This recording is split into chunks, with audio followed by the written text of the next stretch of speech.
Bom dia, irmãos. Prazer estar conosco aqui, todos nós juntos. Próximo do Natal, eu convido a todos a abrirem suas Bíblias no Evangelho de Lucas.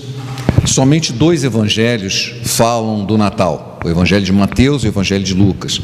O Evangelho de Mateus descreve principalmente a vinda dos magos. Esse não é descrito no Evangelho de Lucas. Mas nós vamos ler capítulo 2 de Lucas, começando no versículo 1 e vamos até o versículo 20. Lucas capítulo 2, versículos de 1 a 20. Naqueles dias foi publicado um decreto de César Augusto, convocando toda a população do império para recensear-se. Este primeiro recenseamento foi feito quando Quirino era governador da Síria. Todos iam alistar-se, cada um à sua própria cidade. José também subiu da Galiléia, da cidade de Nazaré, para a Judéia, a cidade de Davi, chamada Belém, por ser ele da casa e família de Davi, a fim de alistar-se com Maria, sua esposa, que estava grávida. Estando eles ali, aconteceu completarem-se-lhe os dias, e deu à luz o seu filho primogênito, enfaixou-o e o deitou numa manjedoura, porque não havia lugar para eles na hospedaria. Havia naquela mesma região pastores que viviam nos campos e guardavam o seu rebanho durante as vigílias da noite. E um anjo do Senhor desceu onde eles estavam, e a glória do Senhor brilhou ao redor deles, e ficaram tomados de grande temor. O anjo, porém, lhes disse: não temais, eis aqui vos trago boa nova de grande alegria, que o será para todo o povo. É que hoje vos nasceu na cidade de Davi o Salvador, que é Cristo, o Senhor. E isso vos servirá de sinal: encontrareis uma criança envolta em faixas e deitado em uma manjedoura. Subitamente apareceu com um anjo uma multidão da milícia celestial, louvando a Deus e dizendo: glória a Deus nas maiores alturas e paz na terra, entre os homens a quem Ele quer bem. E ausentando-se deles os anjos para o céu, diziam os pastores uns aos outros: vamos até Belém e vejamos os acontecimentos que o Senhor nos deu a conhecer. Foram apressadamente e acharam Maria, José e a criança deitado na manjedoura. Vendo-o, divulgaram o que lhes tinha sido dito a respeito do menino. Todos os que ouviram se admiraram das coisas referidas pelos pastores.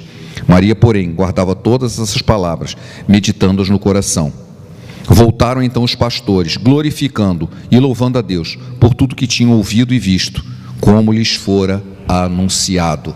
Que o Senhor abençoe essa palavra no nosso coração, amém? Pai, obrigado por essa palavra que nos inspira, nesse momento em que lembramos esse episódio que aconteceu há mais de 2000 anos, mas nós queremos hoje meditar na Tua palavra, tentar entender, ó Pai, como eram aqueles momentos em que esses homens que foram escolhidos por Ti para serem os primeiros anunciantes, como eles se sentiram, como eles reagiram, como eles viram o Teu querer ser manifesto. Abençoa-nos como congregação, como igreja, possamos sair daqui cheios da Tua palavra, cheios do Teu Espírito. É o que te imploramos em nome de Jesus. Amém. A maioria dos cartões de Natal, pelo menos os que eu conheço, ele ou aparece um presépio não é descrito na Bíblia, né? O presépio, ele foi criado, foi idealizado por São Francisco de Assis por volta do ano 1230, por aí, 1232, ou seja, no século XIII já, né? E mais de 1000 anos depois. E é o que quase todos os cartões de Natal apresentam, o presépio, os enfeites de Natal todos apresentam isso, algo que só foi bolado, né? Mais de 1000 anos depois. Ou então aparece uma estrela, né? E os magos, né? De camelo, indo em direção à estrela, indo a Belém, né? A conhecida estrela de Belém. E eles vão para o caminho para chegar lá no Natal. Então dá a impressão de que os magos presenciaram o Natal. Isso não é verdade. Os magos não chegaram no Natal, né? Eles chegaram semanas depois. É só olhar com calma a Bíblia que a gente vai ver. Aliás, a história dos 3 reis magos, né, que aparece lá no livro de Mateus, é muito curioso, porque os 3 reis magos não eram 3, não eram reis e não eram magos. Então, assim, é uma coisa assim, totalmente estranha que foi criada, né? Como não eram 3? A Bíblia não fala quantos, só diz que eram 3 presentes. ouro, incenso e mirra. Então, como fala no plural, nos magos, aí supõe que eram 3, um para cada presente. Mas a Bíblia não diz isso. A Bíblia diz que eram os magos. Eles não eram reis. E a palavra mago, que foi traduzida para o português, é muito inadequada, porque dá a impressão de que eles eram bruxos. E não eram. Tanto assim que na Bíblia, em inglês, eles aparecem como wise men. Wise men significa sábios. Os 3 sábios. Os 3 sábios, eles de alguma maneira estavam estudando o céu, viram um sinal do céu e entenderam que aquele sinal era o nascimento de alguém muito especial. E se dirigiram, montaram uma caravana e foram até lá. Ora, montar uma caravana e andar de camelo no deserto não é uma coisa que você faz de uma hora para outra, né? Isso demorou semanas. E como é que eu sei que eles não chegaram no Natal? Porque o texto de Lucas diz que Jesus foi colocado num estábulo, numa manjedoura, porque não havia lugar na hospedaria. Quando os magos chegam, encontram Jesus numa casa. Ou seja, já havia passado um tempo e eles ficaram ali numa casa. Então, algumas semanas depois. Uma outra coisa é a seguinte, aí, mas caramba, por que eles ficaram lá? Por que já tinham se recenseado? Por que não voltaram para Nazaré, que era a cidade deles? O texto diz claramente, eles moravam em Nazaré, na Galileia. E foram até Belém por causa do recenseamento. Por que não voltaram? Alguém pode dizer, não, mas porque ele era muito nenenzinho, era muito bebê, né? Mas tinha um motivo mais importante. Belém ficava próximo de Jerusalém. E eles aproveitaram e ficaram 8 dias para apresentar o filho no templo, para seguir a lei. Então o motivo principal deles terem ficado lá, não era porque era um bebezinho, mas porque eles queriam apresentar o menino no templo. E de fato, 8 dias depois, o próprio texto, é só seguir o texto que eu não li aqui, a partir do versículo 21, né, que diz que completado o templo, eles circuncidaram o menino e levaram lá no templo. Era por isso que eles ficaram lá. Uma outra coisa muito importante para entender esse momento é que exatamente porque Belém ficava próximo de Jerusalém, a atividade principal da região era o pastoreio de ovelhas. Lembrando que aquilo era a cidade de Davi e que Davi era um pastor de ovelhas, ou seja, já criavam ovelha ali há muito tempo. Mas agora, com a existência do templo, se supunha, os historiadores, que anualmente cerca de 200 mil ovelhas eram sacrificadas no templo. Da onde vinham aquelas ovelhas? Principalmente de Belém. Belém era fornecedora de ovelhas para Jerusalém. E é interessante porque os anjos apareceram para os pastores que estavam pastoreando as ovelhas que iam ser usadas no sacrifício no templo. E Jesus, alguns anos depois, foi chamado de Cordeiro de Deus. Em João, no capítulo 1, já fala, no versículo 29, de João Batista, assim, esse aí é o Cordeiro de Deus. Exatamente o Cordeiro de Deus foi anunciado para aqueles que cuidavam dos cordeiros que iam para o sacrifício.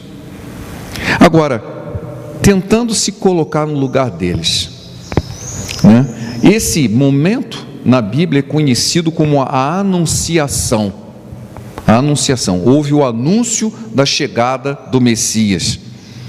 E eu conheço muitas pessoas que têm visão, né? Visão profética, visão de Deus, visão de anjo, visão de não sei o quê. Mas quantos já viram uma aparição, não uma visão? Mas o que os pastores viram não foi uma visão, foi uma aparição. Nem Paulo, na caminho de Damasco, teve uma aparição de Jesus. Ele apenas viu uma luz, mas ele escutou uma voz. É só olhar lá o livro de Atos.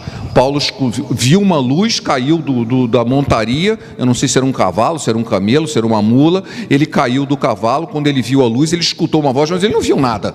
Ele não viu ninguém. Esses homens viram uma aparição, um anjo apareceu para eles e eles estavam vigiando à noite. Imagina aquela glória, né? Uma luz intensa surge, eles levam aquele susto. A primeira coisa que o anjo diz: calma, não temais, eu estou aqui para trazer uma mensagem muito especial. Hoje acaba de nascer o Salvador, e isso vos será por sinal. Por que o anjo tinha que dizer isso? O anjo estava dizendo assim: vocês precisam ir lá ver isso. O sinal é: vocês vão encontrar um menino envolto em panos numa manjedoura. Por que isso é um sinal? Porque você não encontra numa manjedoura uma criança. Você encontra capim, você encontra ração de gado, Você não vai encontrar uma criança dentro de uma manjedoura. O sinal era encontrar uma criança numa manjedoura. Eles podiam ir em qualquer lugar e encontrar um bebezinho, mas não aquele. Eles iam encontrar aquele bebezinho que havia nascido naquela noite dentro de uma manjedoura. Isso era um sinal, algo bem definido, bem definido. E logo em seguida, aí é que o negócio pegou, né? Depois, se vir um anjo, ver um anjo, não ter uma visão, mas ele aparecer mesmo, eles viram uma multidão da milícia celestial. Não viram um, eles viram milhares de anjos que estavam cantando, encheram o céu. Eu fico imaginando assim, qualquer um de nós, você já se imaginou nessa situação? Como que a sua vida ia ficar depois disso? Estava lá de noite, de repente aparece aquele monte de anjo, eu não conseguia nem falar, né? Aí eu me lembrei que quando Jesus estava no Getsemane e ele foi preso e alguém já puxa a espada para defendê-lo, disse: não, calma, agora mesmo eu poderia pedir ao Pai que enviasse legiões de anjos para me defender. Você já imaginou se aquela multidão de anjos aparece no momento em que Jesus estava sendo preso? Para onde que ia parar os guardas, né? Ia sair todo mundo correndo, né? Ou então cair de terror no chão, né? Mas Jesus disse: não, eu poderia pedir, mas não vou pedir. Por quê? Esse é o meu momento, é para isso que eu estou aqui. Mas os pastores, eles tiveram um privilégio. Não apenas eles receberam a mensagem, a anunciação de que Jesus, o Messias, o Filho de Deus, havia nascido, mas eles também presenciaram uma multidão de anjos. Isso tem um significado muito importante. Primeiro, que não tem um anjo só, tem muito, né? E eles estavam louvando a Deus em conjunto, glorificando a Deus. Aquilo teve um impacto, qualquer um de nós ia ficar assim, o resto da vida meio apalermado, né? Mas o interessante, há muitas coisas interessantes sobre esse texto, é que a palavra nos diz que aqueles pastores estavam ali vigiando. Os anjos apareceram quando eles estavam vigiando. Eu já fiz uma palestra há muitos anos atrás, um congresso de profissionais. Assim, você já reparou que Deus nunca aparece para gente que não está fazendo nada? O Gideão estava malhando trigo no lagar, Moisés estava pastoreando as ovelhas quando Deus apareceu para ele, e assim vai. Quando Mateus estava na coletoria trabalhando, Pedro estava pescando. Quando Deus chama, ele está sempre fazendo alguma coisa. Deus não chama desocupados. Essa que é a verdade. O que os pastores estavam fazendo? Eles estavam vigiando. Estavam tomando conta do rebanho. À noite, era alta noite, estavam acordados. Tanto assim que o anjo apareceu e ele viu, ficaram morrendo de medo. Estavam vigiando. É interessante porque a palavra vigiar esteve sempre na boca do Senhor Jesus. Quantas vezes ele chamou atenção e falava assim: ó, vigiem, estejam vigilantes. Jesus gostava dessa palavra. Ele conclamou seus discípulos a estarem sempre vigilantes. A palavra assim: vigiai e orai, estejam vigilantes. Jesus falava isso o tempo todo. E é importante entender o que significa vigiar. Vigiar é estar atento ao que se faz e ao que se deve fazer, não apenas ao que se está fazendo, mas ao que se deve fazer. O dever que Deus nos pede, sem cair em descuidos nem cochilos, e que está atento às coisas de Deus. Vigiar é fazer as coisas bem feitas, com carinho, com capricho, colocando nelas a cabeça e o coração. Vigiar é fazer com amor o que Deus nos solicita em cada momento do dia e apresentá-lo a Ele como uma oferenda, uma oferta agradável. Isso é vigiar. Aqueles homens estavam vigiando o rebanho. Mais interessante ainda, né, é que os pastores não eram pessoas assim bem conhecidas da sociedade, no sentido: poxa, aquele cara ali é um pastor de ovelhas, né? Na verdade, eles eram segregados da sociedade. Os mais religiosos não gostavam dos pastores por vários motivos. Como eles viviam nos rebanhos, eles estavam acostumados a mexer com fezes, com esterco, e também com animais mortos. Isso tudo era proibido pela lei de purificação. Então eles eram impuros. A profissão deles os fazia impuros. Eles viviam nos campos, então eles não tinham tempo para estudar a palavra, indo na sinagoga. Então eles eram considerados ignorantes da palavra. Os sacerdotes de Jerusalém, assim: esse cara é pastor, nem entra aqui. É melhor você ficar longe. Ele é pastor de ovelha. Então eles eram segregados da sociedade. Eram pessoas segregadas pela própria profissão que tinham. Foi exatamente a esse que Jesus mandou, quer dizer, o Senhor enviou para que houvesse, ao nascimento de Jesus, avisar para essas pessoas. E eles estavam vigilantes, conforme Jesus tinha dito: bem-aventurado aqueles servos, os quais, quando o Senhor vier, ache vigiando. Foi exatamente isso que aconteceu. Jesus disse isso em Lucas 12:37.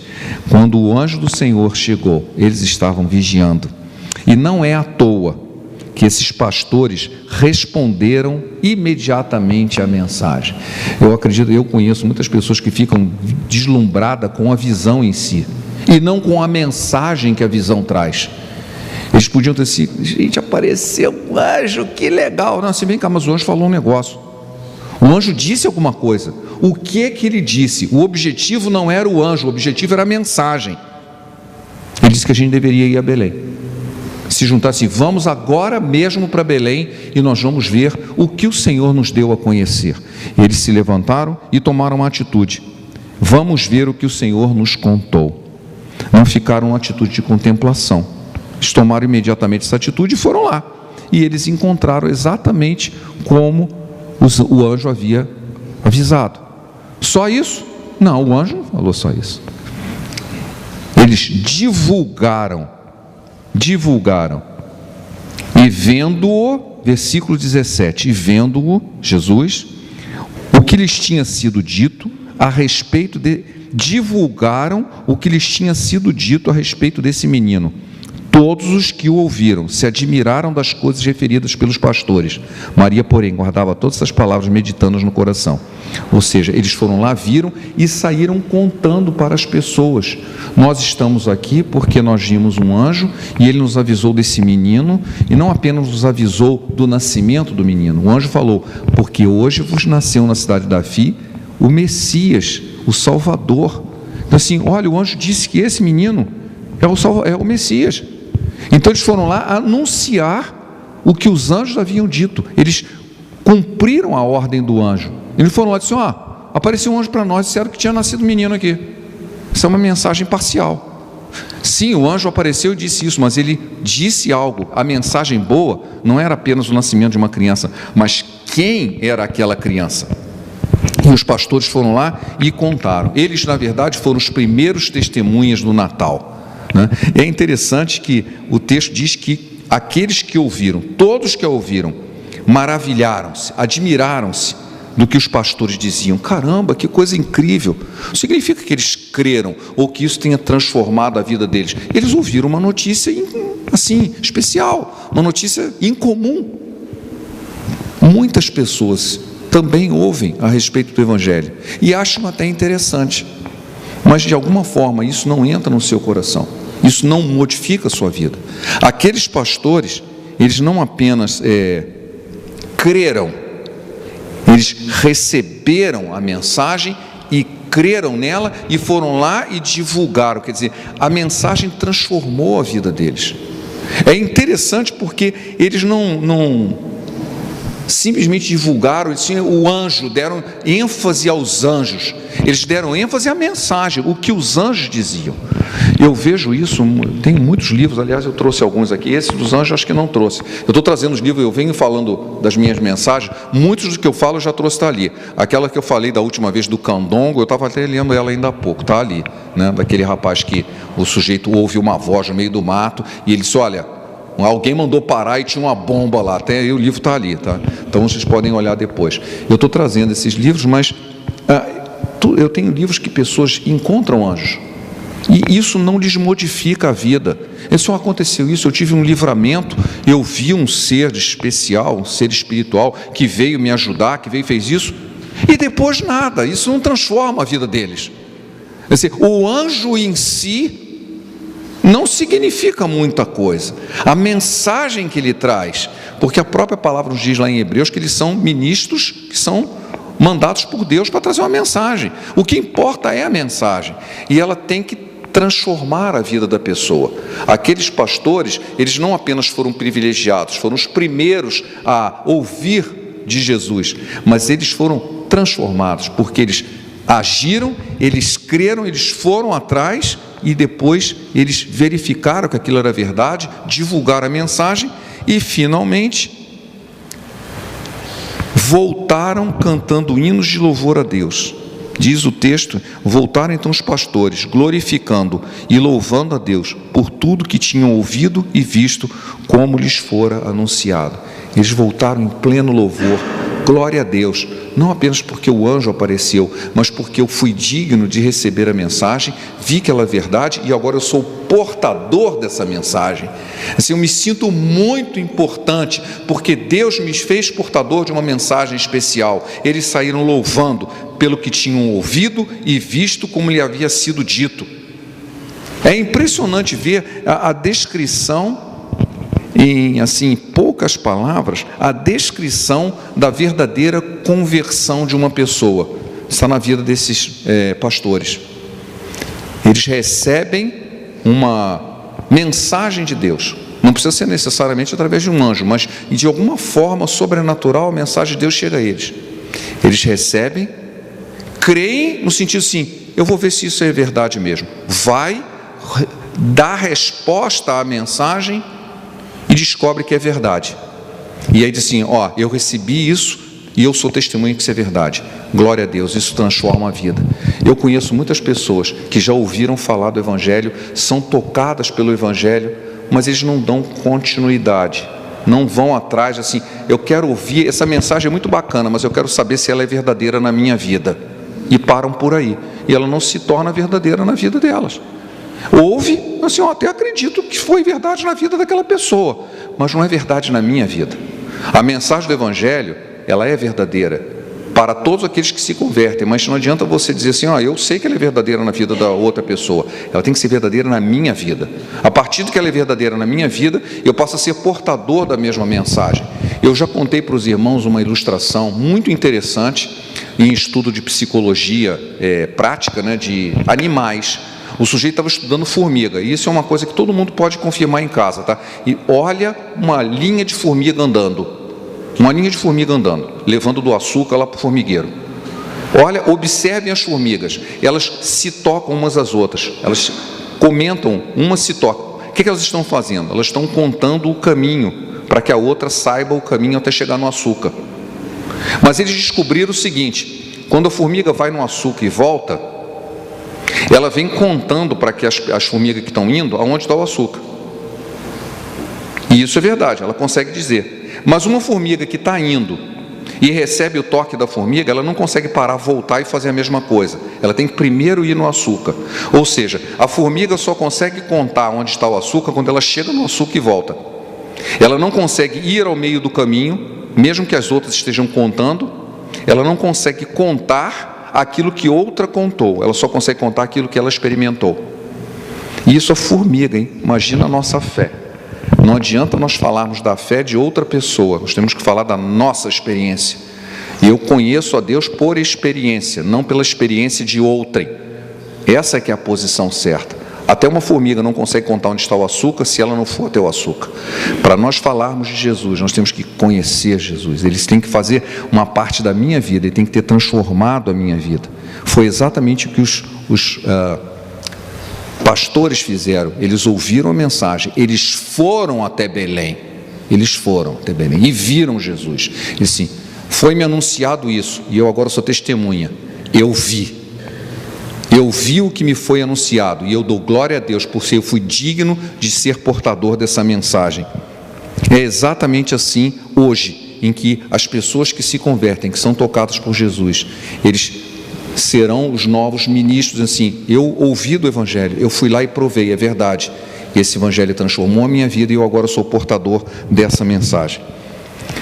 Por último, é curioso entender que eu comecei falando dos magos, ou dos sábios, Eles viram um sinal no céu, que diz que é uma estrela, Não precisa ser astrônomo para imaginar que aquilo não era uma estrela, porque estrela não anda e para, Assim, a estrela parou em cima da casa onde estava Jesus. Eu nunca vi uma estrela andar e parar, Não precisa ser astrônomo para imaginar isso, Aquilo não era uma estrela, provavelmente era um sinal do céu de Deus, um anjo provavelmente.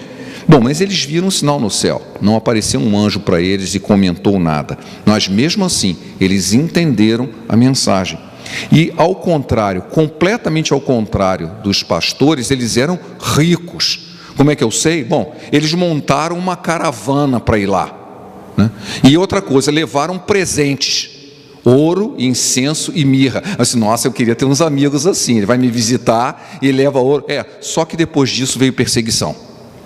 Os magos chegaram lá, entregaram ouro, incenso e mirra. Quando eles voltaram e não deram satisfação a Herodes, veio gente atrás para matar o menino. Eles foram alertados assim: se manda daqui. Eles nem voltaram para Nazaré, de lá já foram para o Egito. Por quê? Porque vinha perseguição. A visita dos magos trouxe recursos, foi cumprida a vontade de Deus, e junto perseguição. Eles só puderam fugir para o Egito porque agora eles tinham ouro, incenso e mirra, que eram produtos extremamente valorizados. Era como se fosse assim um cartão de crédito com uma conta bem gorda, né? Você pode ir, o ouro até hoje é valorizado, mas incenso e mirra eram produtos caríssimos, né? Tanto assim que é até citado em Apocalipse, né? Você usava aquilo como um unguento, era um negócio muito caro, né? Então eles tinham produtos de muito valor que eles puderam usar para poder fazer a viagem de fuga, porque a visita dos magos trouxe perseguição. Já felizmente a visita dos pastores só trouxe louvor a Deus. Eles não eram ricos, o que eles puderam oferecer foi apenas o testemunho. Eles puderam ver a glória de Deus, muito mais do que os magos. Eles viram a glória de Deus. Então eu preferia ser os pastores, eu não queria ser o mago, não. Eu preferia ser os pastores. Eles viram a glória de Deus, não tinham nada para oferecer, a não ser o seu testemunho e o seu louvor, para o qual eles passaram a prestar continuamente. Amém? É assim que deve ser o discípulo de Jesus, né? Eu particularmente prefiro ser como o pastor e não como um mago, né? O mago também cumpriu a vontade de Deus, mas os pastores, eles não tinham muita coisa para oferecer. Na verdade, não tinham nada, a não ser a sua fé, o seu louvor, o seu testemunho, a sua adoração. E foram eles os primeiros testemunhas do Natal. Amém? Pai, obrigado por esse momento em que estudamos a Tua Palavra.